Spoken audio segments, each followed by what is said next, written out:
हे guys, very very good morning. So आप सबको सुबह का प्यार भरा गुड मॉर्निंग।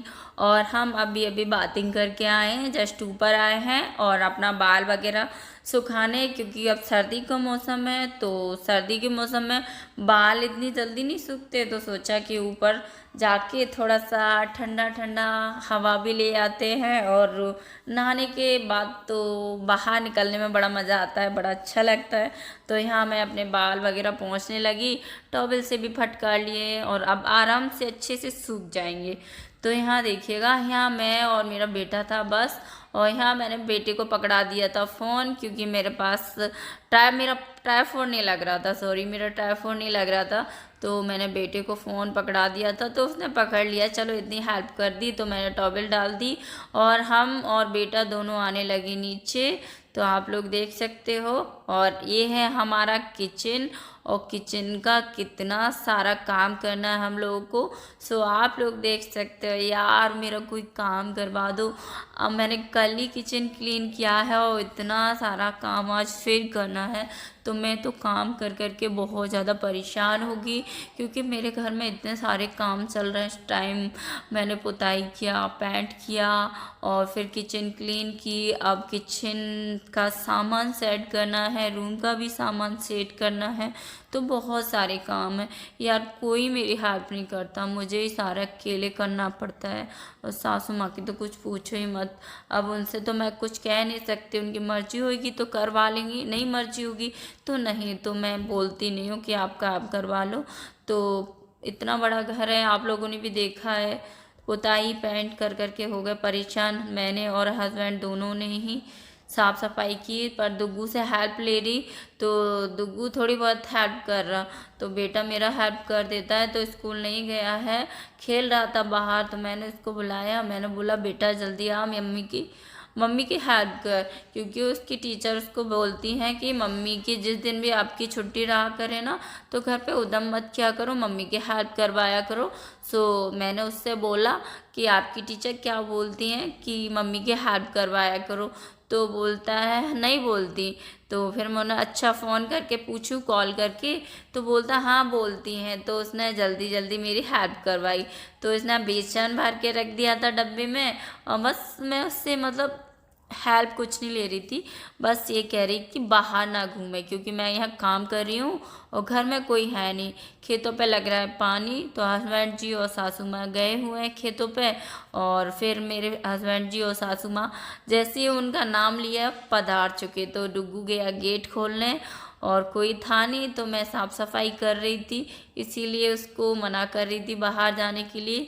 अब उसके दादा और पापा, सॉरी दादी, दादा तो है नहीं दादाजी, तो उसकी दादी और सेट कर देती हूँ। और क्या है, और ये सारे बर्तन हैं वो भी मैं सेट करके रख दूँगी, क्योंकि मेरे घर गेस्ट आने वाले हैं।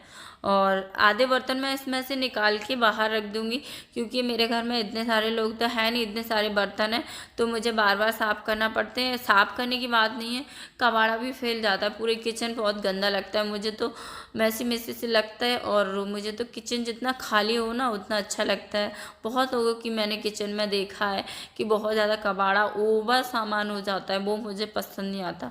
क्योंकि किचन में कम सामान होना चाहिए, क्योंकि वो जल्दी साफ़ हो जाती, मन हो जब साफ़ करो। और यहाँ देखिएगा सारा सामान मिल गया, ये मिर्च मसाले सारे मिक्स हो गए, क्योंकि मैंने ना जब डब्बे साफ़ किए तो मिर्च मसाले मैंने ये बड़ी वाली प्लेट में सारे निकाल के रख दिए थे, तो सारे मिक्स हो गए। और मैं यहाँ भूल गई थी पेपर लगाना, मुझे याद आया कि मेरे घर पे पेपर, पहले मुझे ये पता था कि मेरे घर पे पेपर नहीं है, ये मालूम था, लेकिन मम्मी ने पड़ोस वाली घर से लिए होंगे। तो फिर मुझे याद आया उस दिन तो लिए थे मम्मी ने, पेपर होंगे ज़रूर। तो मैं ढूंढ के लाई हूँ और मैं इनको डब्बे को लगा देती हूँ। पहले किचन किचन का सामान इतना ही था, फिर पहले किचन कितना भरा भरा लग रहा था। अब देखिएगा किचन में मैंने सामान लगा दिया, तो किचन में इतना कम सामान लगने लगा। और जो पहले मैंने स्टील वाले सारे डिब्बे लगा दिए, फिर उसके ऊपर से मैंने जो छोटे छोटे मसाले वाले डिब्बे लगा दिए, तो दुग्गू आ गया, उदम करने लगा। और यहाँ देख सकते हो मैंने सारे लगा दिया है सामान। ये लंच बॉक्स रख दिया, 2 डिब्बे आइसक्रीम के जिसमें मैं रोटी चावल वगैरह जो भी बचता है खाने में वो रखती हूँ। और यहाँ जो यूज़ ज़्यादा नहीं होते कढ़ाई वगैरह, एक कढ़ाई होता है वो मैंने बाहर की साइड ही रख लिया है। तो मेरा किचन सेट हो गया। जो भी कुछ बचा है मैं बाद में, और सासू माँ को देखो आके करने लगी क्या, आके करने लगी अपना धुलाई वगैरह, मतलब बाल्टी वगैरह की ख़राब ना हो जाए। तो उनको बड़ी जल्दी पड़ती है कि बाल्टी वगैरह ख़राब ना हो जाए, बाल्टी साजी साजी अच्छी अच्छी निकल आए। पता नहीं बूढ़े बाड़े लोगों को क्या फ़िक्र रहती है, कुछ ज़्यादा ही फ़िक्र रहती है। और अभी तक मैंने चाय नहीं पी थी। अब बता दूँ आप लोगों को चाय क्यों नहीं पी थी। अब हो गया काम करते करते दोपहर 11 बज गए होंगे। दोपहर मतलब सुबह से मैं लगी हूँ 7-8 बजे से, दोपहर हो गया 11 बज गए होंगे, क्योंकि किचन साफ़ करने में सेट करने में बहुत टाइम लगा, नहाई भी धोई भी।